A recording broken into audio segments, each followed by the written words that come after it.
This is Let's Talk About Myths, baby, and I am your host, Liv, here with another fascinating conversation in my series of Bronze Age and its collapse episodes. Today, I spoke with returning guest Dr. Joel Christensen, who came on to talk about oral storytelling. Not just the stories themselves of Homer and the epic cycle, but just the concept of this as a practice, what we do, what we don't know about how oral storytelling came about, how long it lasted, how it was that these things were eventually written down into works like the Iliad and the Odyssey that we still have today. All of the bits and pieces that go into this, like, utterly mind-boggling topic that spans so many time frames. Like, we are going well beyond the Bronze Age here, but we are looking at how the Bronze Age impacted the storytelling of those later periods and what we do and do not know about them. Oh, it's absolutely fascinating. I can't even succinctly explain what we talked about, so I'm just going to let you listen. We had a great chat. Joel has been on the show before to talk about Homeric epic broadly, and we'll be returning soon because, as you'll hear at the end of this, we got to talk Odysseus and some heroes. That's coming in the future. But for now, this has to be one of my favorite episodes just because of my utter obsession with the transmission of these texts, and I can't wait for you to hear it. So sit back and enjoy a little dive into the ancient world of oral storytelling.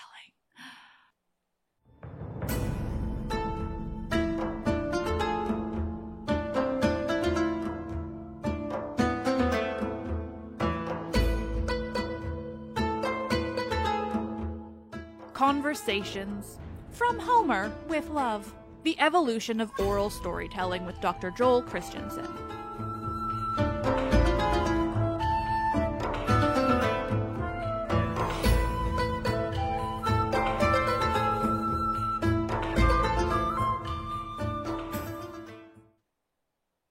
I've been looking at the Bronze Age for this series and trying to like tease out, like what exactly is happening in something like Homer, because it does they were kind of, I think a lot of the intention was to recall the Bronze Age that came before and kind of look at what little evidence survived for them and kind of develop stories based on that. But I've never really dug too deep into, the sort of history. So yeah, I just love to hear more about, maybe give my listeners like a little rundown on oral storytelling as a tradition, and then we can kind of go from there and talk about all the weird and, I don't know, wacky things they did when they finally wrote it down. Okay. Yeah. I mean, just wherever you want to go, yeah. I'll follow you. Great.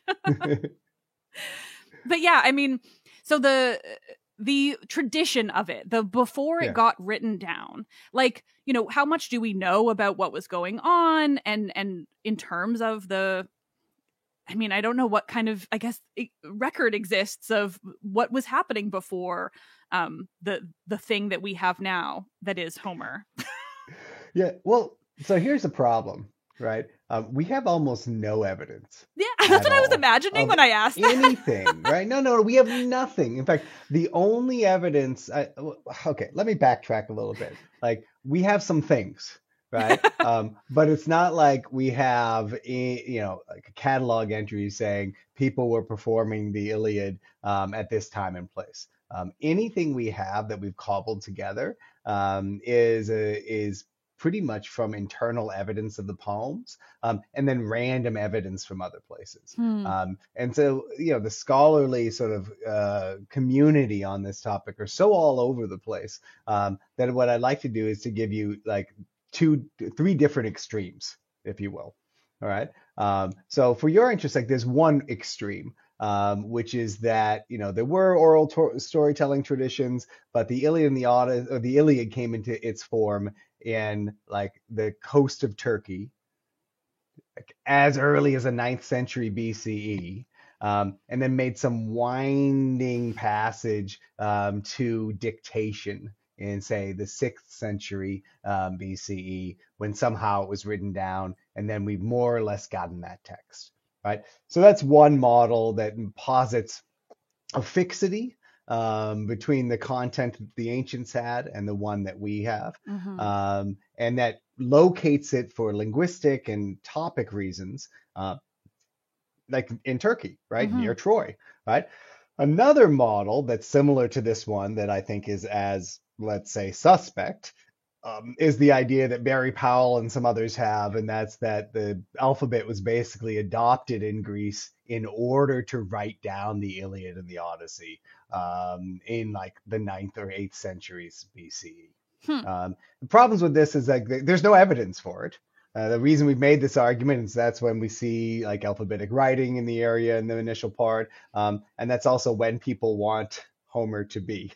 Yeah. Because it's closer to the so-called actual Trojan War. And there's a spoiler alert there, like it wasn't an actual Trojan War. A much more complicated model, and the one that clearly I'm leaning towards because I'm giving it last, is an evolutionary model. Now, the clearest and probably most well-known version of this is Gregory Nage's evolutionary model. He talks about it a lot. But I think people tend not to understand what's meant by it.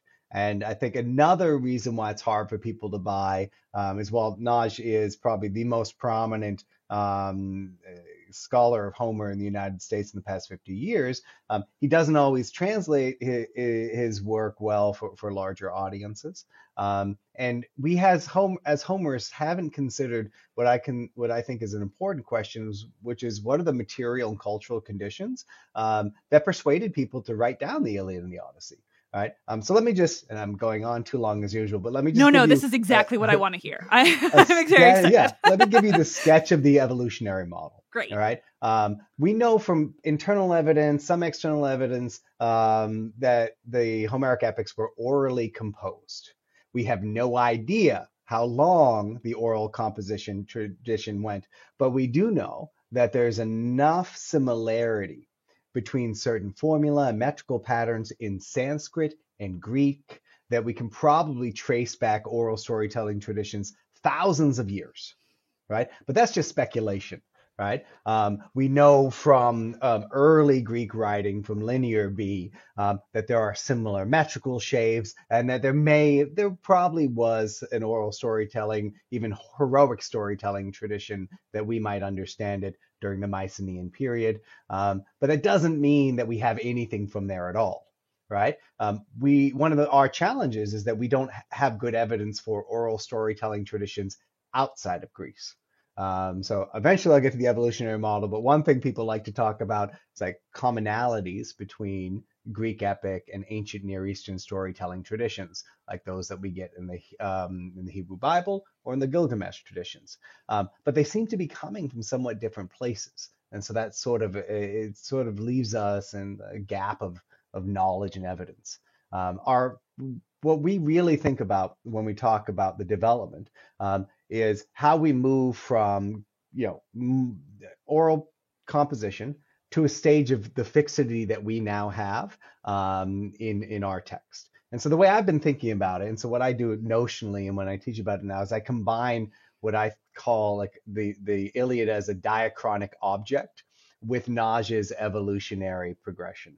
And the basic idea is that we have storytelling traditions that moved from less fixity to greater fixity and then became textualized as we know it, following a process that is more or less open with different narrative traditions right up into the 6th century BCE, right? We know there were other epics that weren't written down, what we know from internal evidence is that the stories were probably sung in parts, right? And so I want to give a macro view and then go back to that detail, that parts thing, because it's important. So the basic argument is that there were many different versions of the story of Achilles, of the rage of Achilles, and that the Trojan War narrative is a setting, not a story itself. And so we know from we have manuscript variants for the beginning of the Iliad, one that gives us a poem that was about the rage of Achilles and the rage of Apollo, right? Which is a different focus than what we get in the Iliad that we have, where there is a raging Apollo, but he only rages for like 9 lines or something, right? It's a short amount of time, right? It's a very different type of poem. So it's pretty clear to people that you had variations that are significant well into the classical period.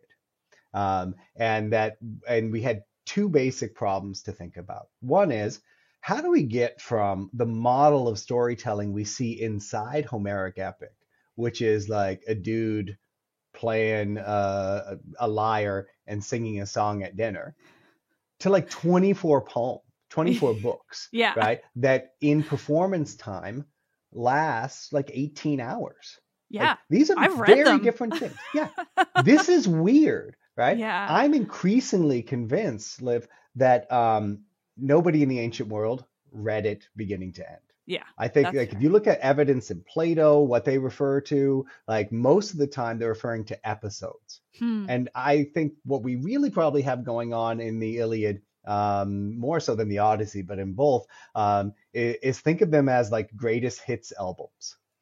Yeah. Right? That at some point got put together. Now, I want to Yeah. caution that, people, when I say something like that, they might think I'm a neo-analyst, and I'm not. And I want to tell you what a neo-analyst is. Great. I needed that. Thank you. A neo-analyst is a neo-analysis is an approach to Homer that looks at its engagement with other narrative traditions and imagines how the Iliad and the Odyssey were put together by drawing on motifs and patterns in those other poems. The reason I'm not a neo-analyst is I don't think we have access to those poems, right? It's just speculation, right? And it assumes that there's someone there to pick and choose and put things together. When I think that the Iliad and the Odyssey that we have are more, for lack of a better word, organic productions that were put together. And so I still haven't finished the explanation. But the reason I said greatest hits album is if you sit down and you look through the Iliad, there's a lot of stuff that doesn't make sense there for the 9th year of a war. The catalog of ships, the viewing from the wall by Helen, the duel between Paris and Menelaus. Like, why wait 9 years to do that, right? A lot of this stuff just doesn't make sense. The building of the Achaean fortifications in Book 7, and then talking about them being destroyed in Book 12. The Iliad is anachronistic internally constantly. Yeah. And so what I think we have here is evidence of someone bringing singers together at some point and saying, tell us the whole story, right? Which would have been odd in a tradition that was based on telling parts that are appropriate to specific contexts. Yeah. And we don't have the motivation to tell the whole story or the ability to do it until you have a certain scale, right? Yeah. And so when I think about where we got to that moment where you could create this dynamic poem that draws on the entire story but tries to fit it into 12 days of action, I try to think about what's the cultural emphasis and what's the material possibility. You need money, you need time, but you also need a reason to write it down, right? And so my basic theory, which is completely unproved, I just have to say that, is that the cultural pressures that make us choose the Iliad over other tales have to do with the clash between Persia and Greece. And the way I think about it is this. We know from evidence of art, even the evidence of Greek tragedy, that the Trojan War story wasn't the only game in town. Right? There's another big story tradition, and that's Thebes. And there are other story traditions that bring lots of heroes together to fight other bad guys, Jason and the Argonauts, the Caledonian boar hunt. I think of all of these narrative traditions as being engaged in what I call coalition narratives, where Greeks get to imagine themselves banding together with other Greeks against other forces. But what happens in Asia Minor, starting in the middle of the 6th century, is that the Persians move in. They start to put pressure on the Ionian Greek city-states, the 12 major cities there. We hear about Athens sending them money from an early period. And what I think really happens from then on is that audiences, poets, and their sponsors started to emphasize Trojan War narratives over other stories because they represented the Greeks banding together to go out to fight someone in the East. Mm-hmm. Much in the same way, and this is a huge leap, but much in the same way that I think that the movie 300 was so popular in the 2000s because we were fighting wars in the Middle East, Mm-hmm. and it engaged in those types of orientalizing motifs and othering people from the East. I think the Trojan War narrative as well appealed to audiences because they were conscious of Greek versus the other in a way they hadn't been before, because of the totality of the monolithic nature of the Persian Empire as it developed in the Greek mind. And so I think that this tendency, this preference for the Trojan War narrative grew. And then once there was actual conflict, once the Persians invaded Greece, I think it became wildly popular. And you really see it, like if you follow later authors like the rhetorician philosopher Isocrates. He lived to be 100. He spent his entire life saying, let's go fight the Persians again. He was influential on the House of Macedon. One of the reasons why Philip the Great and Alexander grew up thinking what real Greeks do is fight Persia, is because of people like Isocrates. And so Isocrates is his Floruit is about 380. BCE. Alexander, invaded Persia in 331. And I think, if you look at Greek tragedy and Greek art, there's no good reason to think that audiences in the 5th century were reading the same Iliad and Odyssey that we were. Yeah. Right? Huh. We get some snippets here and there. By the time of Plato, though, it seems that the epics that he was talking about and that Aristotle was talking about were pretty close to ours. So we're looking at, I think, and this is sort of Naj's model as well, stories that go back to a legendary period, and then you focus on a couple themes. You have the wrath of Achilles, the homecoming of the heroes, and then these stories become selected and valued because of cultural moments, because of experiences, and then they get told more. And then I think what we're really looking at is under the influence of Athenian Empire, where you have a context for performance, which is the festival to Dionysus, and the money to produce it and write down the text. You have the only real opportunity for creating the dictation, the transmission, and the copying of the text. And this accords in a couple ways with the only real evidence we have from antiquity. We have stories about the so-called Pisistratid recension, which is when the tyrants, sons of Pisistratus, created the performance of Homer in Athens, which is about 530 to 510 BCE. And then we have good internal evidence of the poems that the final stage of the epic's formation went through sort of the Attic Ionic dialect, that really Athens makes the most sense. But even then, I don't think we were done. I think probably Plato had access to texts similar to ours, but it's really in the libraries of the Hellenistic period at not just Alexandria, but at Pella, at Antioch, in the Seleucid Empire. You have people attempting to create the authoritative Homer.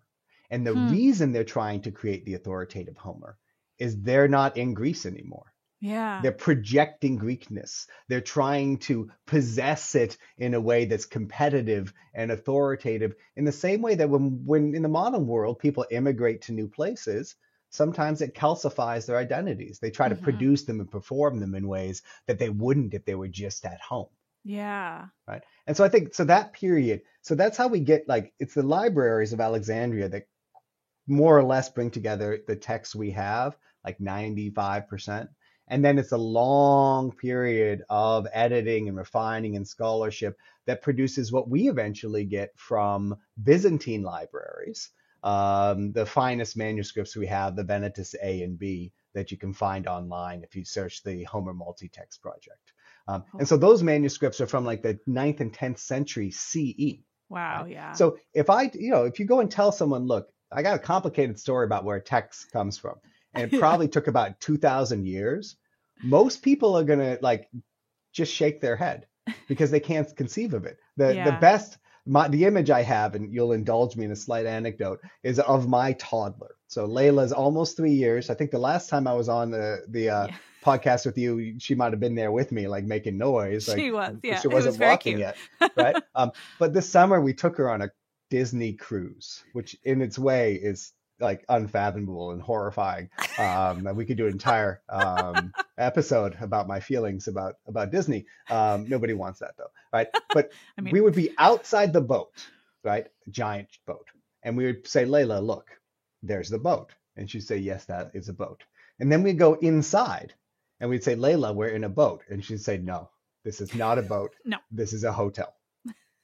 Right? And we'd show her the window, be like, look, there's water outside. We're on a boat. She's like, no, this is not a boat. We are not on a boat. Because her little mind could not conceive of it.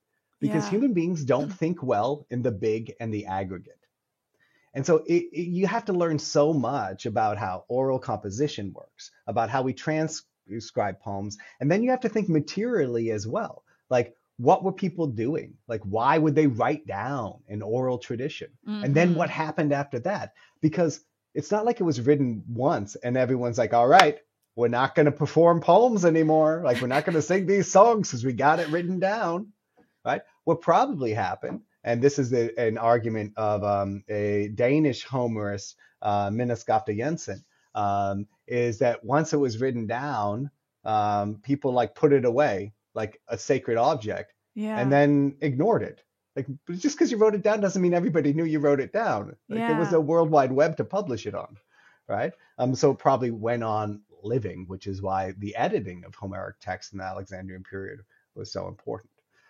So that's a very long story. So I said I treat the Iliad as a diachronic object. And the reason I do is if you're asking how people are reading or engaging with the narrative, you have to ask what their assumptions were when they came to it, right? For us, it's a translation.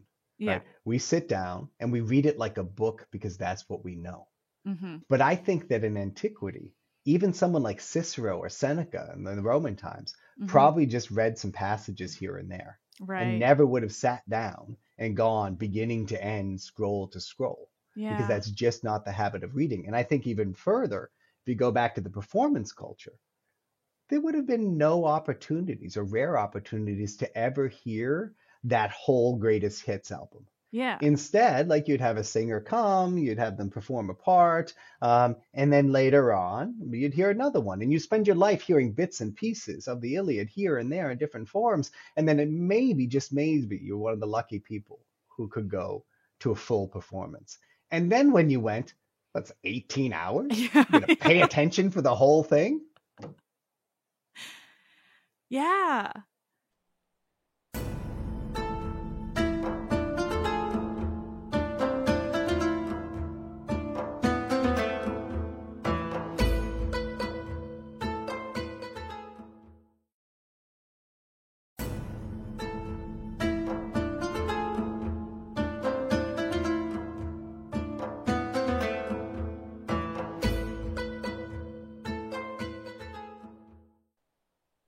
I mean, I did it. I read, through a translation, like book by book.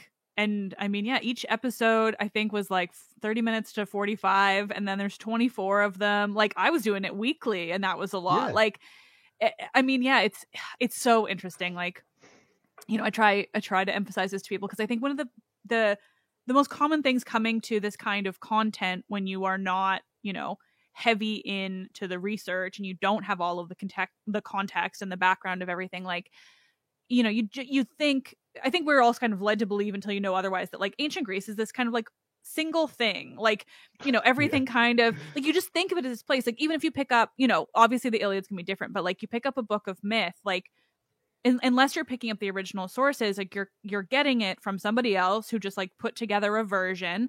But there's often no, like, I mean, even if there is an introduction that introduces some of this context, like, half the time nobody reads it. And you just end up thinking of this as like this thing, like, Achilles did these things and, Heracles did these things. And like, maybe like, obviously that's a bad example because generationally they couldn't be friends, but like other heroes, you think like, oh, they were pals, whatever, like, but, and I think it's so much more interesting to be able to go into it in this level of depth Yeah. But I also think probably I annoy people with it sometimes, but I don't care. Like I would much rather think of it as like this tradition, longstanding, everything changed and nothing existed at once and there's no canon and yeah. Yeah.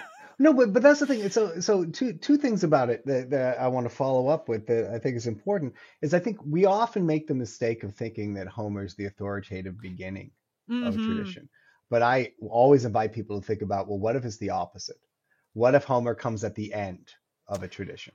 And I think if you read the Iliad carefully, the internal support for that approach is pretty significant, right? Another thing about it, you were talking about reading it intensively, and the way I think about it, the way I think about it is that the Iliad and the Odyssey are very different poems depending on the pace with which you engage with it. When I was in graduate school, a faculty member named Seth Bernardetti said, you never truly read the Iliad unless you read it in Greek in under 7 days. Okay, right? Yeah. And I mean, it's not easy. You have to set aside some time. You can do it. But it's a very different experience. And I think what people miss is that there is a cognitive and emotional difference between the way we read and the way you would have enjoyed it in performance. The first thing is repetition and re-engagement. I think that performance of Epic in the Ancient World would have probably been cyclical. It would have been episodic. It would have been repeated. So it would be like, watching Die Hard every Christmas, right? If that's in your liturgical cycle. Like every time it's a repetition, but it's different because you're different. You're engaging with it. The people around you are different, right? That's one. But again, it would also be like watching parts of Die Hard at different times of the year and piecing it together and thinking about those things. And then the pacing is different. When you sit down and read something, right, you can stop and linger, right? You can take a break, you can move. But when you're listening, like you don't get to stop and think about things, right? You may not hear everything. You may make mistakes in what you're listening to. You're producing meaning at a real-time pace that's very different experientially.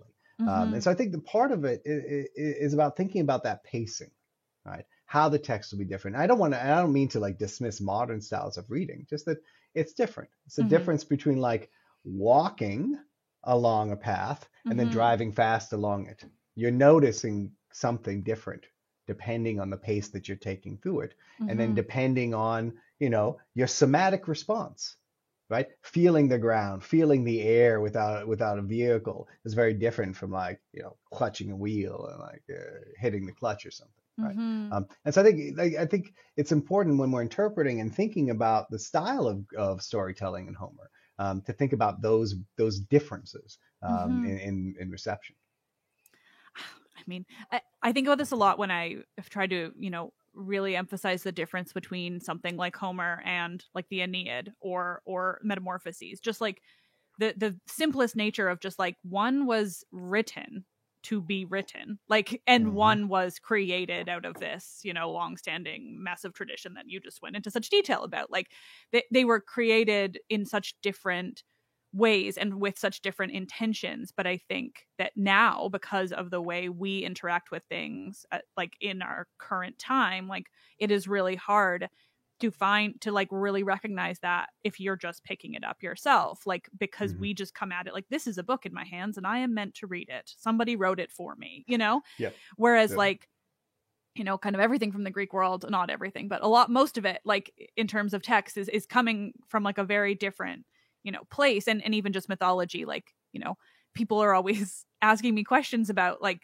the missing pieces, or how do you think this person would have felt about this or that? And I like to engage with the mythology, I think, in a closer way to what it would have been in the ancient world, which is that I'm like, you can't wonder what they would have thought, because that wasn't the point. Like, there is no answer to your question because they weren't asking that question. So it's just not relevant. Like, the reason they would have developed something is, for such different purposes than the way we read something now. They weren't necessarily thinking about character development and plot points and all these different things, right? Like, that just wasn't the point.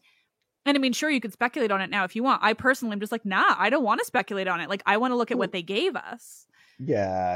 And my shtick is always, I want to think about how it impacted people, rather than sort of why it's designed in such a way. Mm. The thing I always the sort of snide thing I say is I'm not interested in supply side poetics.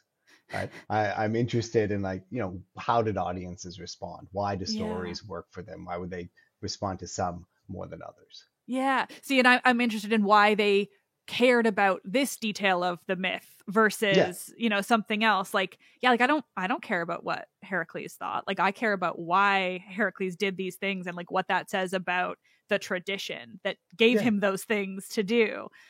But Yeah. like, yeah, it's much more interesting, I think, to think about the real people behind it versus, the stories that they created. I don't know. The stories are obviously pretty good too. It's my entire Yeah. career, so I They're shouldn't cool. knock them. But I like them. I'm a they're fun. fan. Well, and speaking of the stories, like, okay, going back to what you said about, kind of being it's solidified with, the interactions with the Persians and that kind of connection. Like, I'm interested in how that works with the way the Trojans are presented, but I don't want to go too deep into that because I have so much else I want to talk about. But I am so fascinated always with the way that the Trojans are very sympathetic. Like, Yeah. they're not really given to you like they should be an enemy. And so I almost wonder if that's kind of, and I mean this like just like a thought, but like if, because they're recalling, obviously I want to bring it back to the Bronze Age, like they're recalling this cultural memory that they, think maybe they have of this war with Troy. And maybe it's more about like, well, in the old days, the heroes behaved in these ways, but now it's different. So, the way we would fight the Persians would be different. They're the enemy kind of thing. Versus like the Trojans, they seem so much more like on equal ground, I guess, in terms of like who is or is not bad. It seems like between them, like I almost think if you have to pick a good guy, like the Trojans have more redeeming qualities. Yeah. Yeah. So I do want to distinguish between like my sort of theory that they selected for the Trojan War because it reflected their experiences and the contents of the Iliad. Mm-hmm. Because I think one of the problems with with thinking of the Trojans as Persians is what you just presented, right? But to be fair, I think although it's pretty clear, or it's a more or less clear scholarly opinion that it's the Persian Wars that really triggered the Greeks to think of themselves as Greeks. What you really see is that the Greeks are pre-ethno-state, right? They didn't see themselves as a unity fully. And if you follow the tradition or the history of the Persian Wars, they're constantly backstabbing each other and taking money from Persia in order to beat other Greeks. So I think it's a far more complicated thing than we would have now. I think it's a testament to multiculturalism in the Aegean, that they do see the Trojans as potentially like them. But there's an interesting moment that speaks to your interest in book 2. So usually people are defeated by the catalog of ships, and they don't get all the way to the end and find, oh my goodness, there's a catalog of Trojans too. Right. And the catalog of Trojans, like the one distinction that's made, one of the few places where we talk about foreignness or see foreignness in the Iliad is when we find out that they speak different languages. The Trojan and their allies are compared to like birds from different lands speaking different languages, right? And this seems to be a broad sort of linguistic diversity isn't well represented in Homer, but it does seem to be connected to Troy.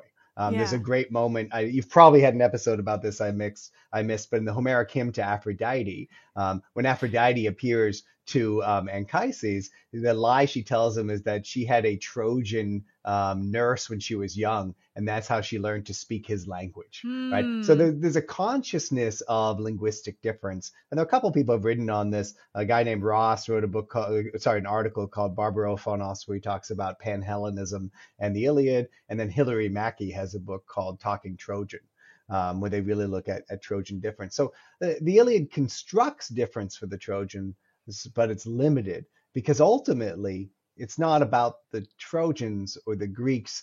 It's about being a human being, right? And it's about the problems of heroes. And so I think one thing that helps us understand, if we could call it geopolitics of the Iliad and the Odyssey, is who are their main heroes, right? The main guy of the Iliad is Achilles, and he's from a nowhere place called Thea, right? I think this is very intentional. I think this story became important because he's not attached to a Corinth, a Thebes, a Sparta, or an Athens. He can become a vehicle for everyone to cheer for or boo against because he's not connected to them.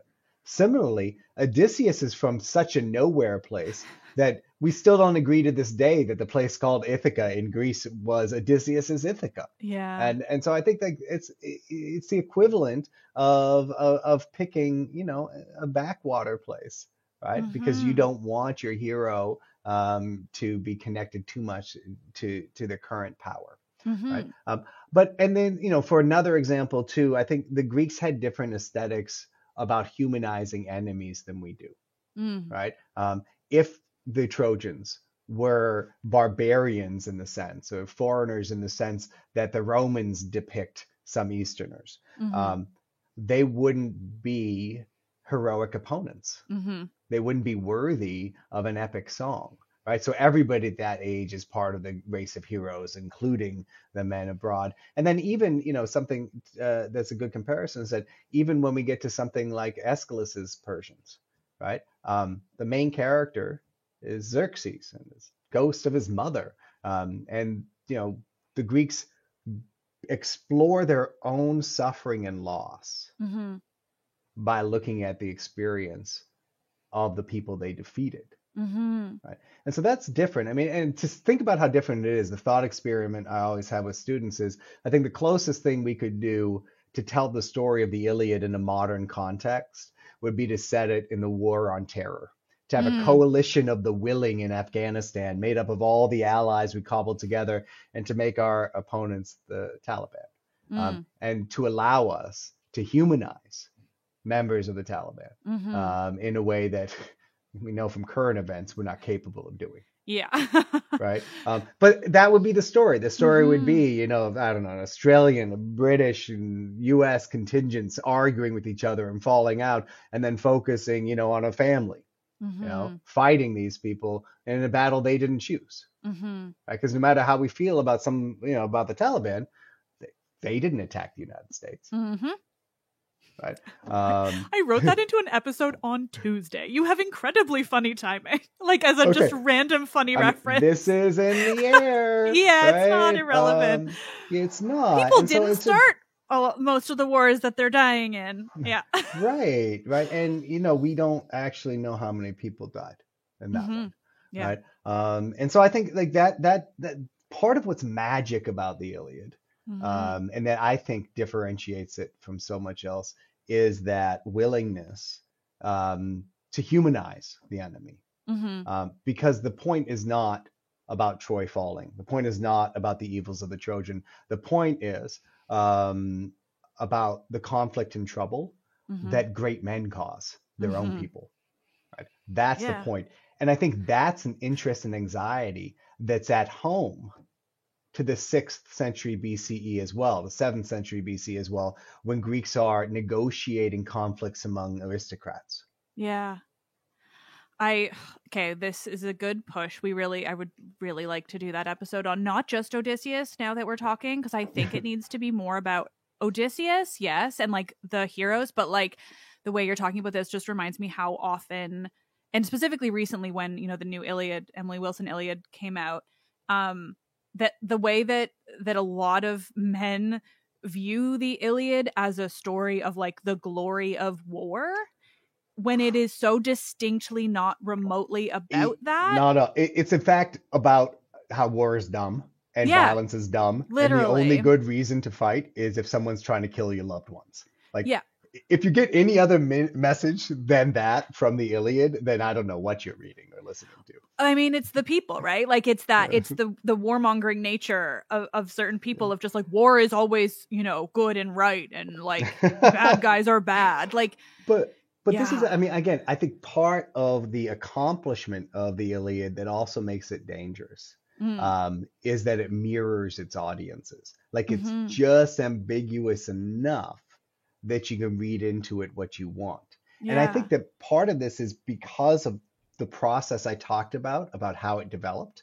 Yeah. And so I'll give you a hot button topic right? That shouldn't be, is what's the relationship between Patroclus and Achilles, right? Yeah. I mean, some people are very certain about it, right? But if you read the epic and look for the evidence, like it's not clear, Yeah. right? And I think the reason it's not clear is because the Iliad's very cagey, right? Mm-hmm. There were Greek city-states in which it was to some extent acceptable for two men to have a sexual relationship, to be partners. There are others where it's more sort of a pederastic, the older man, younger man situation. Mm-hmm. And there are others where it's not common, right? So if you want to be the best epic ever, right, you've got to be able to appeal to the largest audience possible, right? And so if you go and look at the ancient evidence, Aeschylus, Plato, they were certain that Achilles and Patroclus were lovers, right? And they have good evidence for it. But they were certain because they looked around at their world. That's what they saw. And Homer's just cagey enough that the epic made space for that reading.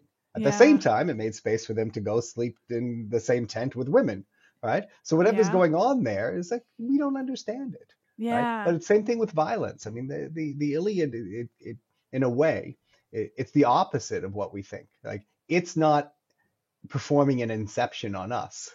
Instead, it has enough space in the margins to accommodate our prejudices, our assumptions, our needs. And that's where it gets dangerous. Because people are like, a few years back, and I don't know, one of the multiple online mini fits I threw, people, the Christian classical education people were like, we need to read classical texts so you can be like Odysseus. I was like, I don't think you want to be like Odysseus. Yeah, right. I mean, he's kind of a shithead. Yeah. I mean, it's like, Achilles is another, like, it's like you can want to be like Achilles, I guess, but like, has he given you reason to? Like, it's so interesting. I mean, this, like, the glory of these heroes, like if your glory is bound up in praying for your people to die and then being surprised when your lover or best friend is killed, I don't know, like, maybe pick something else. Yeah, that's a you problem.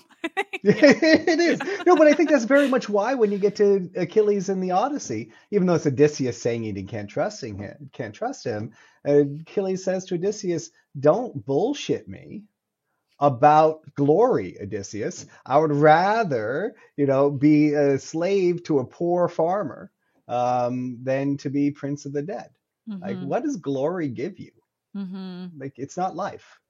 Like, you're gone. You don't get to experience it. Right? It's nonsense. Yeah. And so I think that, again, people read what they want to ahead of time. Yeah. And that's not Epic's fault.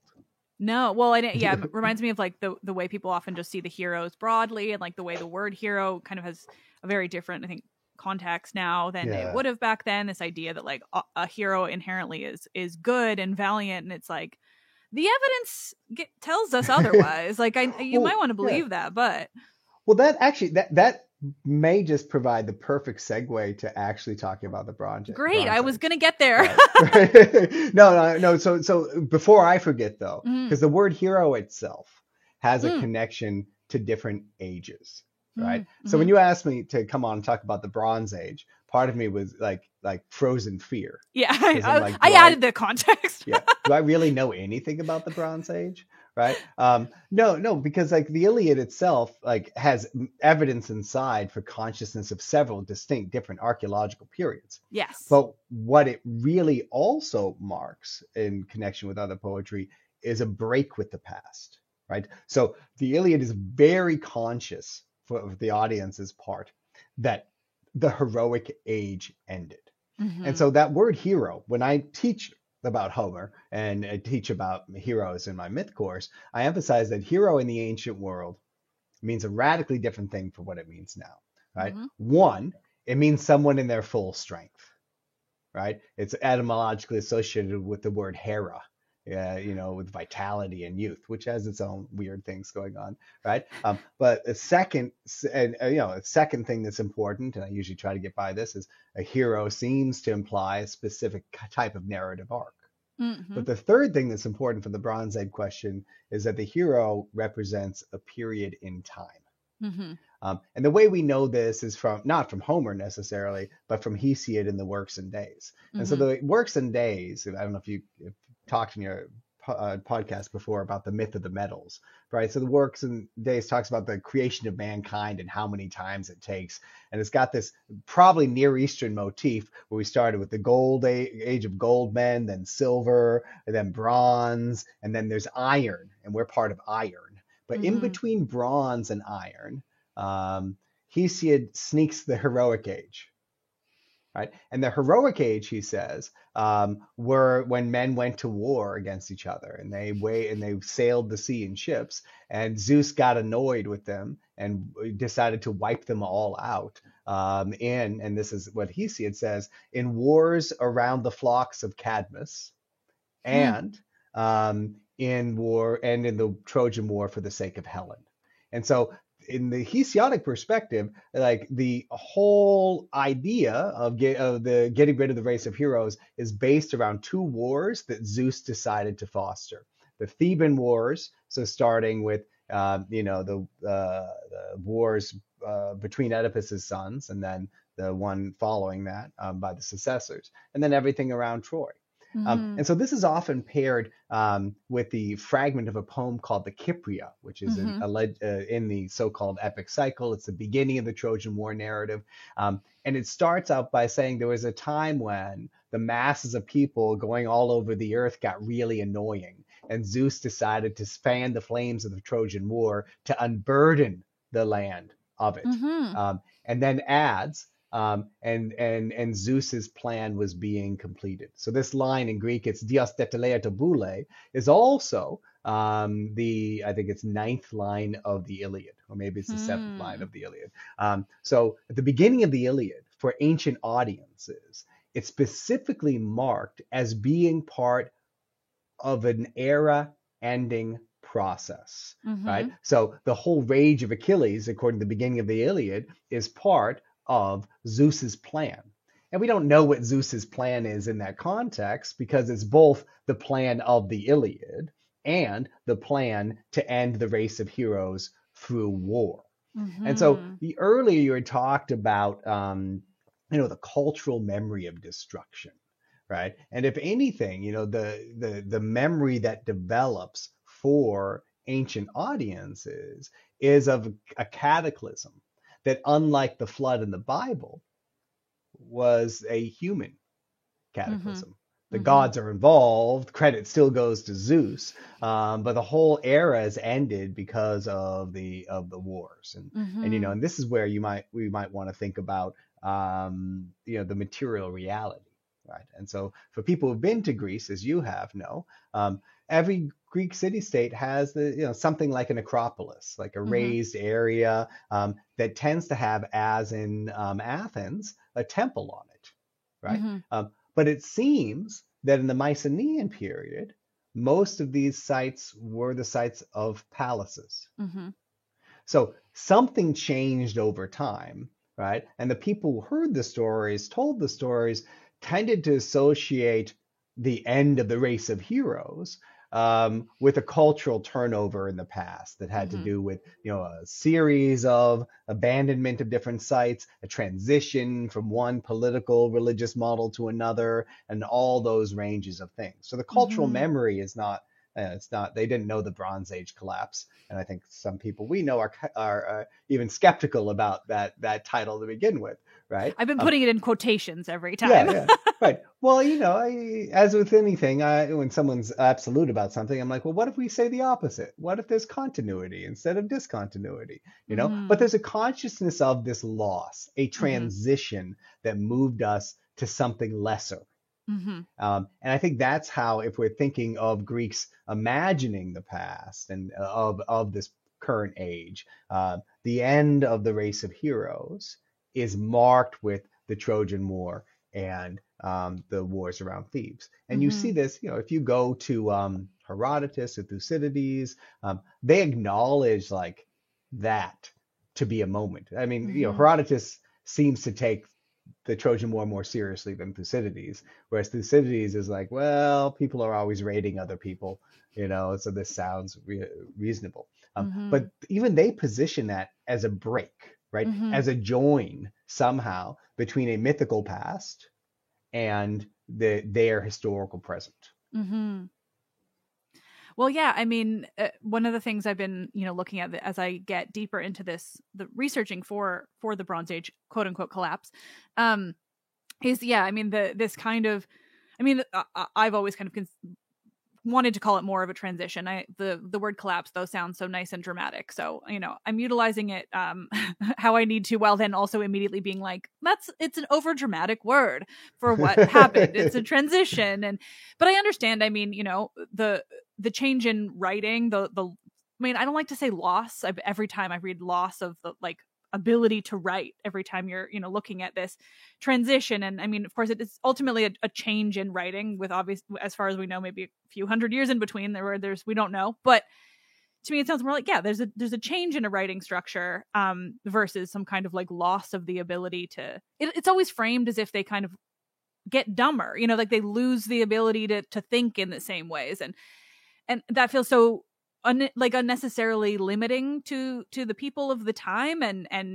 But you can kind of see how Homer as a concept, or sort of as the oral tradition as a storytelling concept, comes out of that. You see a language written on things that you can't read. You see abandoned palaces that look richer than what you're living in now, that are bigger, and all of this. And then if you also are kind of have this idea of a heroic age, it feels like it comes together so beautifully to create what then becomes, the Iliad and the Odyssey. This memory of a time past. Yeah, but it's convenient. It's a convenient coalescence, mm-hmm. really, right? And that's the thing. I think, again, we often too much think that there's a plan, that Mm-hmm. someone set out and did it this way, when Mm-hmm. it turned out, right? It was convenient. There are Mm-hmm. other heroic narratives as well, but it seemed like a good, let's call it, a explanatory framework. Like, Mm-hmm. what happened? Why do we have evidence for all these things? And people have generally showed that knowledge in oral cultures lasts like 3 generations, right? Hmm. And then changes and shifts and gets more fluid. But it's even unfair, I think, as you've indicated, to think of Greece as a pure oral culture, Mm-hmm. right? Literacy came and went. I'm skeptical about how far spread knowledge of Linear B was, Mm-hmm. right? I mean, we don't have great evidence for it in inscriptional ways. Well, and that's why I don't like the idea of it being a loss. They Yeah. lost this ability, Well, because to me, what we have of Linear B suggests that it was very purposeful. It was used in very intentional and very specific ways. So once you no longer have the need for palace records, well then obviously this language is going to die out, but it's not because they lost any fundamental thing about them. They just no yeah. longer use this thing, and then once it's gone from the few people that might have known it, then it's gone. And I think we vastly overemphasize the simplicity of antiquity, right? Mm.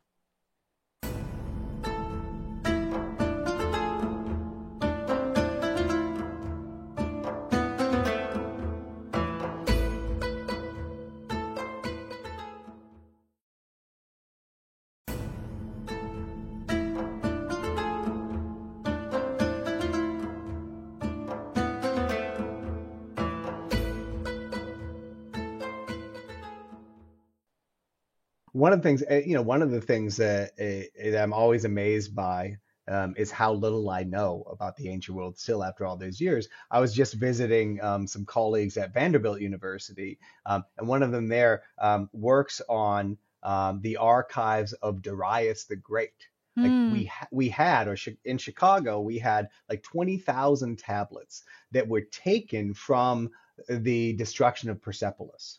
And what's amazing about these Wow. tablets is they're in Aramaic, Elamite. There's one Greek one. There are a couple that shouldn't be there from in Egyptian forms. And you're like, and this is like from the 520s BCE. right? Yeah. And later, like this amazing resource that's only there. And I was asking the woman who works on it, Annalisa, I'm like, so why did we have that? Like, did they have it there? She's like, well, it burned down. We don't really know. Maybe it was a disused storeroom for a while. Like, who knows why we still have these things? But Yeah. it's like, if they had that in this one place, like how much variety and strangeness was there in the ancient world and interconnections that we don't know about? Mm-hmm. So that's why I think about that. This whole notion of discontinuity or continuity is based on evidence from locations that have had continual habitation of human beings for thousands of years, Mm-hmm. right? And what do? We reuse stuff, we break stuff, we're irreverent, we're dirty, we're messy. So it's just I get worried when we're certain about these things and we're like, it's the dark ages. Like, well, it's dark to us. It doesn't Yeah. mean it was to them, Yeah. you know? Yeah.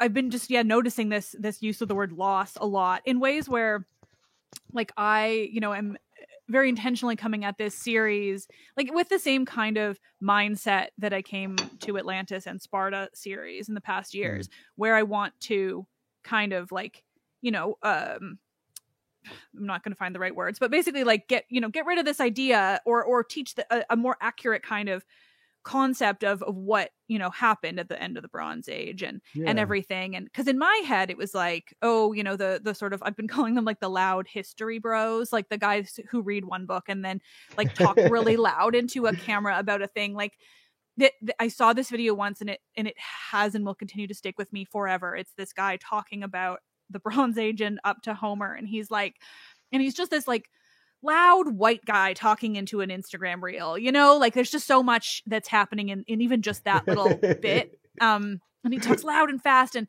he's like, and he starts talking about like the greatness of the Bronze Age and all the palaces and the richness and all the gold. And then he's like, and then, something happened and they all disappeared completely. They lost the ability to read and write and like understand a written word. And then from this dark ages of nothing, like Homer sprung up and invented the Greek language with the Iliad and the Odyssey.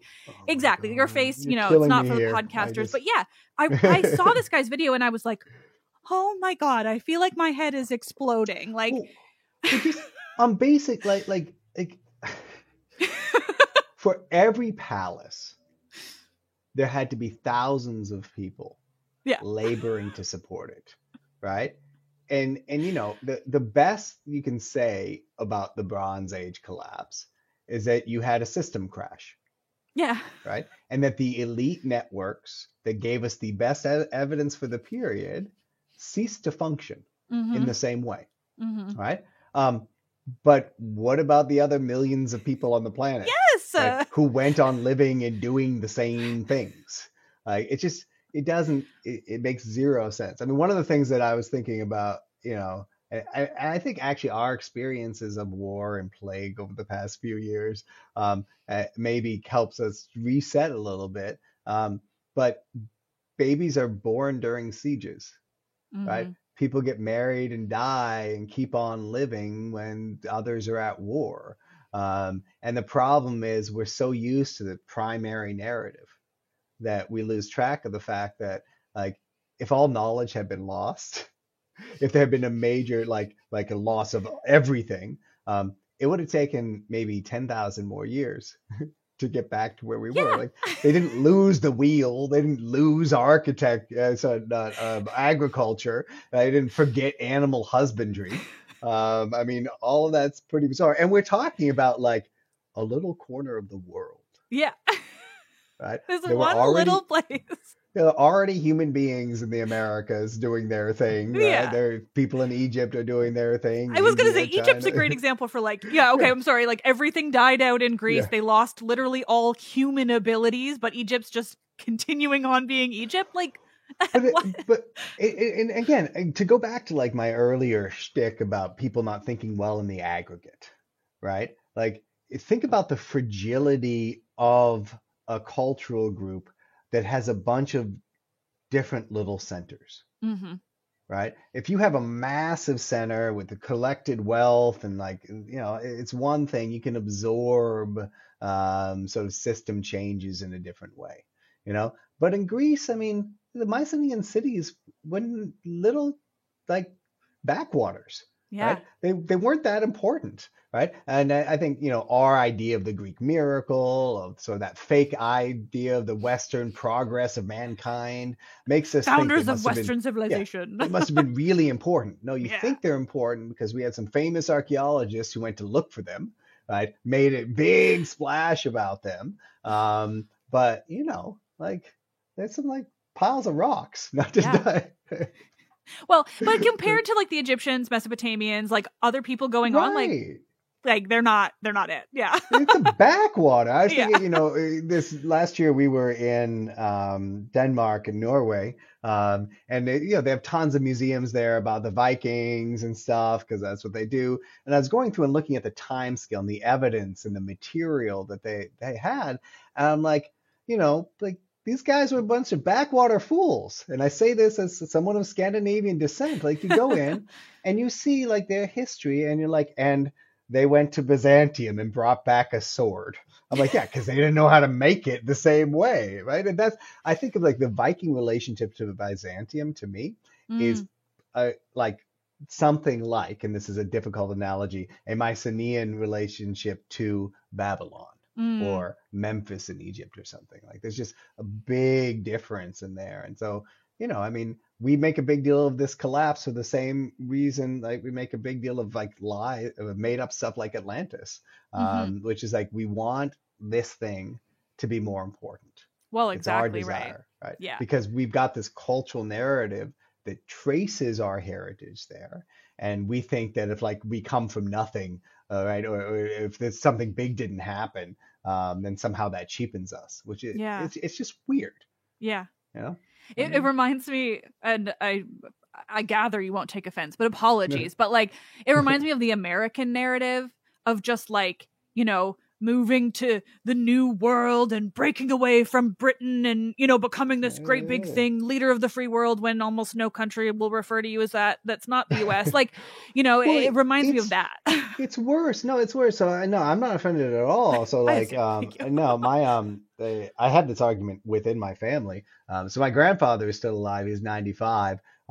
His father, famously, according to him, came from Norway, walked across Canada, and then went south into Minnesota, right? And all the way there. Okay.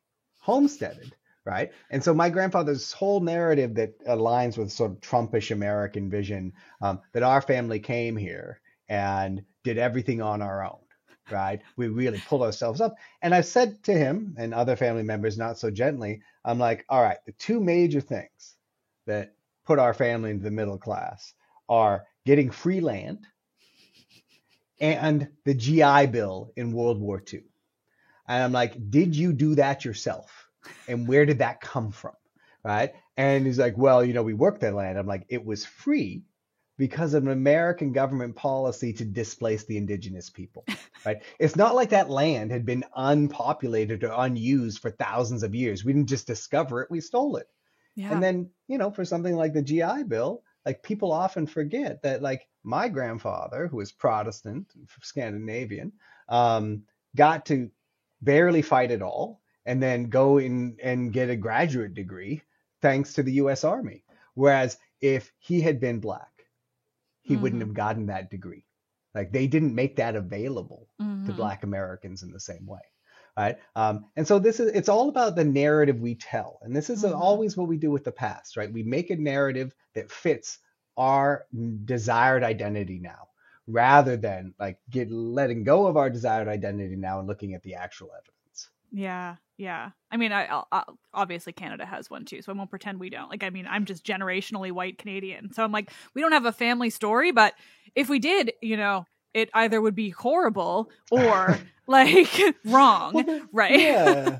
Well, and that's the thing. I mean, and to take it back to Homer, because I think this is an absolutely appropriate conversation to have. It's like, to what extent do you let the story you tell of the past decide who you are now? And a lot of times what you see in Homer is that negotiation of identity. And one of the things I love about looking outside of Homer at other narrative traditions is how people are reading themselves into it, how people are negotiating their identities once Homer becomes this cultural authority. You know, and to go back to like the Bronze Age thing, while the Homeric epic marks a break with the past, right? The evidence in it shows no consciousness of what that past was like. Like the material evidence is like Bronze Age, Iron Age, just like randomly grabbing stuff that doesn't belong together, right? In much the same way as like, I don't know, if we watch a movie about King Arthur, right? Like there'll be types of weapons that a medievalist will say shouldn't be in the same place, right? But it's a fantasy of the past that in some way is communicating like who we think we are now. And so I think when like the most important thing to tell readers of the Iliad and the Odyssey who are interested in them as historical documents is they're historical documents of what ancient audiences believed were components of the past, right? Doesn't mean they were, right? Because none of them were archaeologists or historians. They're just like, yeah, well, people in the past wore boar-toothed helmets and they had figure-8 shields. Those weirdos or those heroes or however we want to view them. The boar-tooth helmets are so good. You gotta kill a lot of boars for those. I don't know. That's what I thought. I saw them in Nafplio for the first time and was like, oh my God, this is kind of horrifying and deeply weird. Look, humans do weird stuff, right? And, you know, I mean, I think what we're missing is that at the time, how much easier it would have been to collect boar's teeth than it may have been to smelt the right metal and shape it. Yeah. Well, yeah, I mean, it makes me think of the, you know, when you were talking earlier about how the Mycenaeans seem so impressive because these, you know, old school rich archaeologists went and found stuff and made a big deal out of it. And, you know, the Mask of Agamemnon is such a like beautiful example of that, but it's also a great example of like I mean, and this is me just like absolute base knowledge of anything, but like, it feels like it's a good example of them using minimal abilities with metal because it's gold. Like gold is so soft and squishy. Like they're not showing like a lot of skill with these beautiful. They would have been totally useless, but they look good. If you're wandering through a museum and you look at gold from ancient Greece and then you go to the Egyptian section, it should be humbling. Yeah.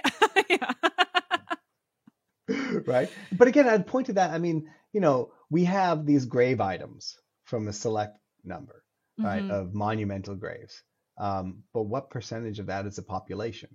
Right? If we're really thinking about the heroic period, there's this wild, I don't know if you saw some of us commenting about it online, but there's this recent review of Robin Lane Fox's book on Homer by the Homerist Richard Janko, that praises Robin for being like among the last of the aristocratic Homerists, the people who really understand what aristocracies are like because they were raised in England and the UK, and that because of that he can really understand nobility in the Iliad. And one, like aristocratic sentiment in the UK doesn't map onto aristocratic sentiment in antiquity, and if you think you do, you're overlaying things that are different, right? Yeah. The second thing, I mean, how many audience members who listen to the Iliad were nobles or aristocrats? Right? I mean, like for every person who got a gold mask in their death in Mycenaean Greece, there had to be tens of thousands or more who didn't. Yeah. Right? And so I'm wondering, like, why are we always worried about the one person who may have enjoyed some of the poem when for these narrative traditions to live, they needed thousands of people to enjoy them? Yeah. I mean, they had to adapt to those. They had to appeal to everybody. But just like this focus on the elite reception of it and the elite culture is part, and I'm going to make sense here, it's part of why we make that error of thinking the Bronze Age collapse may have been more than it was. Yeah. Right? Yeah, it was the loss of elites. It was the loss of, what we can find, but not the people themselves. Yeah. I mean, if we had a system crash now because of technology, probably a bunch of like billionaire assholes would survive because of their bunkers, right? Unless, of course, their security teams killed them off and kept their stuff, right? That'd There'd be be a fine. mixture of that stuff. But throughout the world, imagine if we had system crash now, who would survive, Yeah. right? Subsistence farmers outside of the West, right? Like people who are in the so-called third world countries who we haven't let come into usher into the 21st century would have a much better chance of surviving Mm-hmm. than you or I would. Oh yeah. Like I can't grow a fucking tomato. Yeah. I have some You beautiful know? indoor plants. I definitely can't eat them, but they are alive. Yeah, but so that's the thing. I mean, like, what culture would survive? Who would be the standard bearers of Mm-hmm. humanity, and what would it look like? And just because someone's a subsistence farmer in whatever place we're going to point to, doesn't mean they don't know about art, Yeah.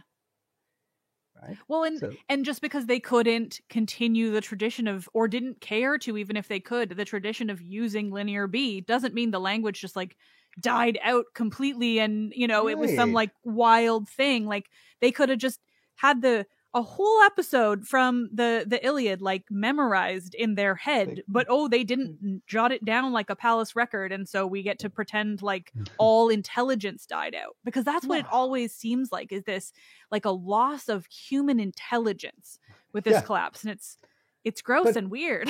it is. But again, I think the narrative privileges us, right? Mm-hmm. One, people like a good mystery, like They what sure happened, do. right? Another, like I don't know. I think part of the attraction of such narratives is that it breaks down time.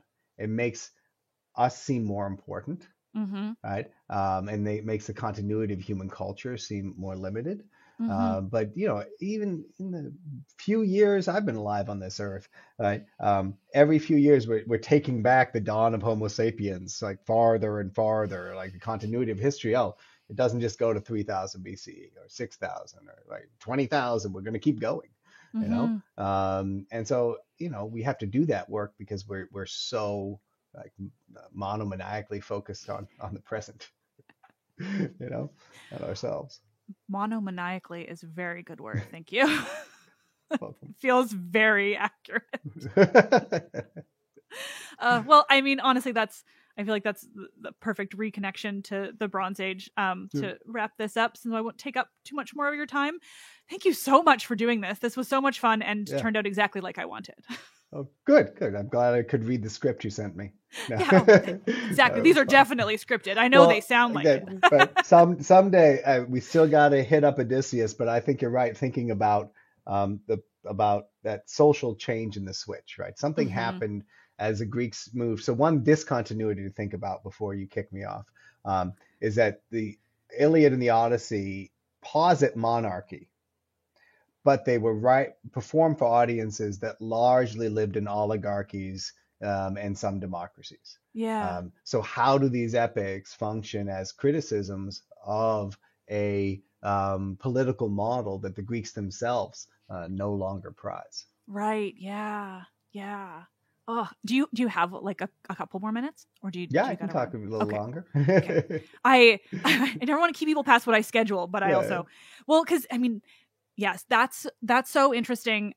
Because yeah, that would have been really around that heavy tyrant period, right? Like yeah. when they would have written it But they're down. not they're not generally not hereditary monarchs, right? I mean, what Right. you True. see, people who write about things like this, from like Robert Drew's Basileus to a lot of the work by like Josiah Ober and Kurt Rafflaub about the generation or development of Greek democracy. It's just a chaotic period, right? Mm-hmm. But you do get two things that happen almost everywhere around Greece politically: development of two different types of assemblies, right? So if you take Sparta, for example, you have the Gerousia, with Council of Old Men, and then you have the Ecclesia, right, the assembly of all soldiers and all citizen men. And you basically have these two mechanisms, these two institutions, Mm-hmm. most places in Greece.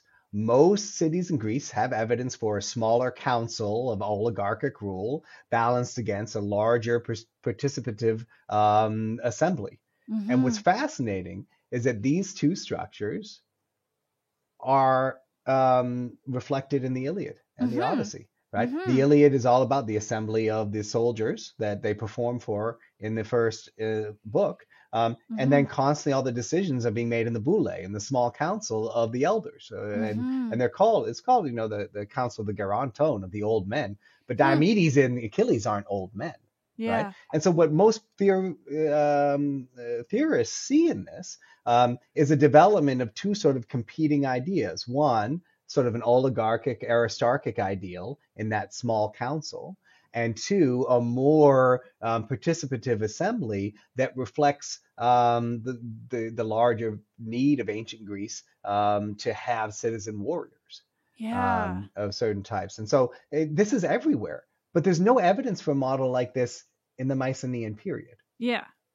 right? And so this has Yeah. got to be speaking to Greek audiences of the Yeah. time. And I think it's part of the reason why the Iliad takes the shape it does, right?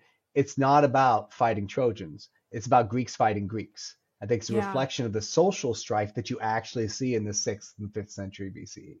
Yeah. Well, and it is fascinating to think of it as that, what you mentioned, like right at the top, like, connecting with the Persians and this way of like pulling the Greeks together in Yeah. ways that they hadn't been before, because I think like it is both doing that and very much acknowledging the fact that like that doesn't come easy. Like they don't get Yeah. along. Like there's always Right. going to be strife within the Greeks.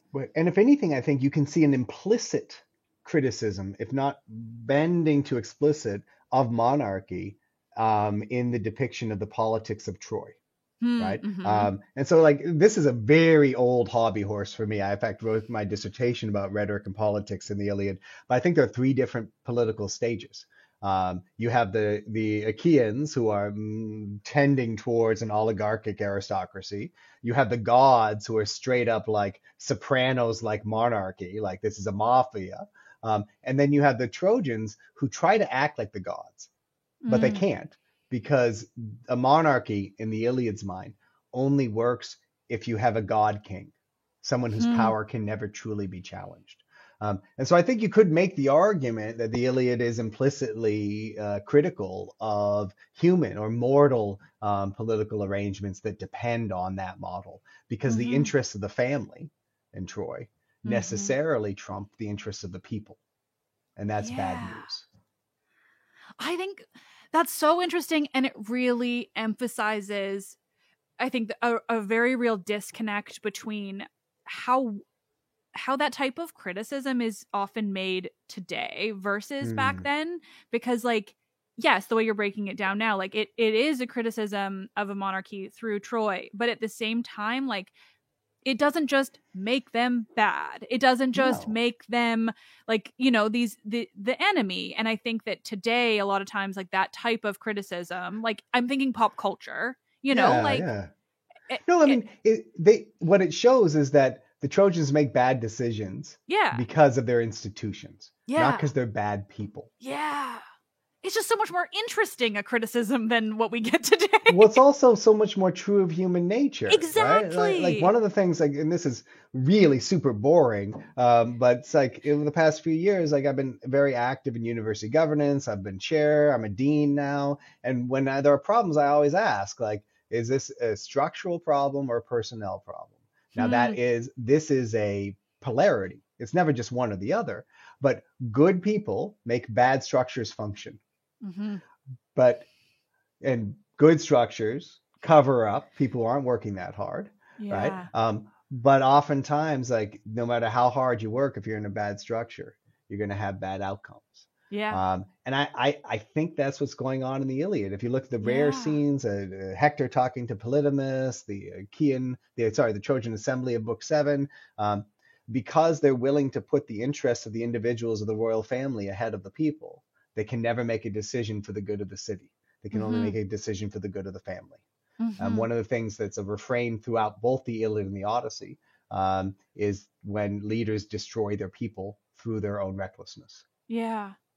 Well, and I think it's, they're making these decisions for the good of the family, but then you also get to see how, like, not only are those decisions, obviously, they go very badly for the people, but they also go badly for the family, Yeah, like they do.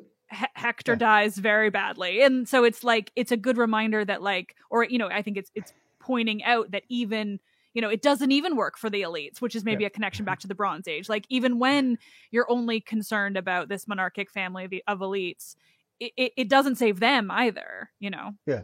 Well, and I think it's partly contained within that metaphor that's used in Homer a lot, the shepherd of the host, right? The whole idea that a leader as a shepherd has a lot to do with it, right? It's not a benign thing, because we always have to remember that shepherds fleece their flocks and sometimes eat them, right? But their well-being is completely embedded in the well-being of the flock, right? And the well-being of the people. And that's marked at the beginning of the Iliad, when Agamemnon's failure is to not take care of his people, to make a decision about his own interests over the people. It's marked in Achilles asking for his own people to suffer because his honor was transgressed. And the people who are consistently shown as making better decisions, Nestor, Diomedes, sometimes Odysseus, right? In the Iliad, at least in the Iliad, yeah. Yeah. Like, they're shown thinking about the whole, and the people, and that, I mean, if people, you know, if the classical educators want to focus on that lesson from the Iliad, then I'll say, all right, go. That may be the good heroic lesson. But not the rage, and not the ruthless self-interest that we see. The glory of war. The glory of war. No, war's a bad idea because people die. Yeah, that's literally what it's saying, and Pretty what simple. Also logic shows. I don't know. Glory in war. Yeah, it's people who don't have time. I'm sorry, people have too much free time. Like, you know, go back to farming. I don't know. That's what Odysseus tried to do. That didn't work. I mean, maybe they would have been better off leaving him at home. He could have made better decisions. Oh, could you imagine? That would have gone really well. Yeah. Or at least better, you know? I don't know. And they wouldn't have had Achilles because he convinced. So, I mean, either way, but, you know, they wouldn't have had the same plot. Right. That's why we're not allowed to rewrite it. Yeah, exactly. Well, I mean, that feels like a perfect wrap up. Thank you so much. Okay. Again, I'll keep in both where I just kept you again, but this has been wonderful. Yeah, it's always fantastic to talk to you. I love the work you're doing. Thank you so much. I appreciate it. Okay.